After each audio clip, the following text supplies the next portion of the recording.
Babat Giyanti karya Raden Ngabei Yosodipuro 1, episode ke-249. Adipati Notokusumo diberi nama Pangeran Juru.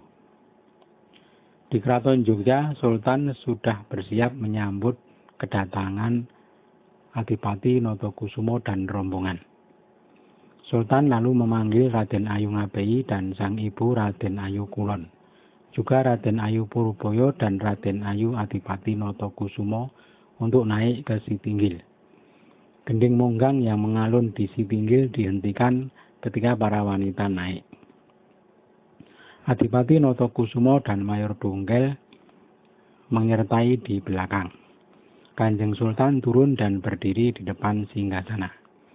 Para kerabat yang baru datang mendekat dan sungkem dengan disertai tangis. Rasanya seperti mimpi dapat kembali ke tanah Jawa.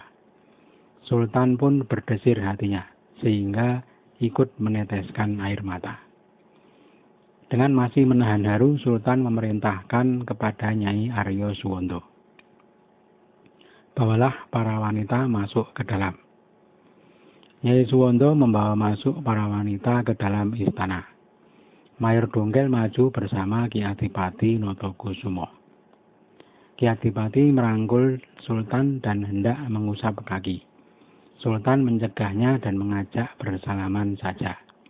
Sultan segera menuju ke dalam istana. Surat dari Gubernur Jenderal akan dibaca di dalam. Sesampai di dalam, Sultan duduk di pendopo kecil.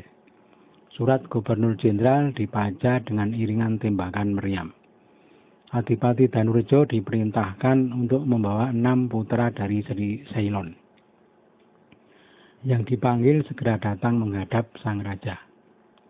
3 putra Pangeran Ngabei langsung maju mengusap kaki. Lalu disusul 2 putra dari Pangeran Adinagoro. Dan kemudian Raden Jurit, putra Adipati Notokusumo. Adipati Notokusumo selalu memperhatikan Sultan. Raut mukanya berwibawa, sorot matanya tajam. Terlihat cakap dalam sembarang pekerjaan. Hadiah dari Gubernur Jenderal sudah diterima Sultan. Sultan berkata pelan kepada Patih Danurejo, "Hei Danurejo, hari ini semua kerabat yang baru datang untuk sementara tempatkan di rumahmu. Besok segera berikan rumah satu persatu." Raden Patih Danurejo bersiap melaksanakan perintah, lalu keluar bersama Mayor Dongkel mengantar sang adipati ke tempat pondokan. Hari Senin mereka datang. Hari Kamis berikutnya diberi pakaian untuk menghadap Sultan di balai pertemuan. Kanjeng Sultan pagi itu bertakhta di Sitinggil. Para punggawa berjajar menghadap. Para kliwon, mantri, dan kerabat hadir semua. Prajurit dalam berada di Sitinggil. Prajurit luar berada di pagelaran. Adipati Danurejo diperintahkan naik ke Sitinggil membawa sang paman, Adipati Notokusumo, dan para putra. Setelah semua menghadap, Sultan memberi perintah. "Semua dengarkanlah dan laksanakan. Nama paman Adipati Notokusumo aku ambil, karena sudah dipakai Dinda Pangeran Notokusumo. Mulai sekarang paman aku beri nama Pangeran Juru, dengan sawah garapan 400 di Padongkelan. Paman bangunlah rumah di sana, dengan membabat hutan Padongkelan. Adakan salah bejunat dan jadikan tanah perdikan. Yang mengepalai adalah Penghulu Janudin. Sekarang Penghulu Janudin aku copot kedudukannya dan aku beri tanah perdikan bersama paman Juru untuk mendirikan salat Jumat. Kepadanya aku berikan tanah 25 cacah dan 16 sawah di dekat Padongkelan. Adapun Uwak Dipaningrat kembali menjadi penghulu. Putra kanda Pangeran Ngabei yang sekarang sudah memakai nama Pangeran Ngabei, namanya aku ganti Pangeran Silarong dengan sawah 200. Adapun adiknya Raden Ronokusumo aku ganti namanya Pangeran Aryo Pamot dengan sawah 200 juga. Dan adik bungsu Siwarso Kusumo aku beri nama Pangeran Blitar dengan sawah 100 saja dulu. Jangan dulu menghadap sebelum sembuh sakit matanya. Adapun putra yang ditinggalkan Kanda Adinagoro yang tua namanya Raden Wiryokusumo. Aku angkat dengan nama Pangeran Aryo Prangwadono dengan sawah 200. Adiknya yang bernama Raden Martokusumo aku angkat dengan nama Pangeran Aryo Notosono. Dan si Jurit anak paman Juru aku angkat sebagai wedono luar dengan sawah 900 dan dengan nama baru Pangeran Joyokusumo. Sultan berkata lagi, "Hei Danurjo, sekalian anak yang ditinggalkan Dinda Puruboyo, Sidarpo. Aku beri nama Pangeran Kusumo Yudo dengan sawah 200. Dan si Mangkudiwiryo, anak yang ditinggalkan Kanda Mangkuprojo dulu, aku angkat dengan nama Pangeran Singosari, dengan jabatan Lurah Putra Kerabat. Anak tinggalan Dinda Mangkukusumo, aku beri nama Pangeran Mangkukusumo. Anak tinggalan Mbok Ayu Suroloyo, aku beri nama Raden Aryo Suroloyo, dan menjadi lurah. Untuk Singosari karena menjadi lurah sawahnya berikan agak beda. Untuk Singosari selisih 75 cacah. Untuk kakak perempuan para janda berikan 50, tetapi untuk makan masih dariku." Patih Danurjo menyembah bersiap melaksanakan perintah. Sultan berkata lagi, "Jipang sekarang aku bagi dua. Si Tumenggung Notopuro atau si Kartosari pakailah nama Tumenggung Mataun." Patih Danurjo kembali menyembah. Sultan melanjutkan, "Dan aku minta lagi sawah seluas 600 saja untuk si Rono Dirodo.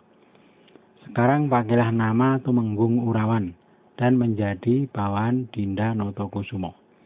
Dinda Notokusumo masih menjadi patih dalam dan dibantu si Urawan untuk membawai prajurit semua. Dinda Notokusumo tahu beres saja.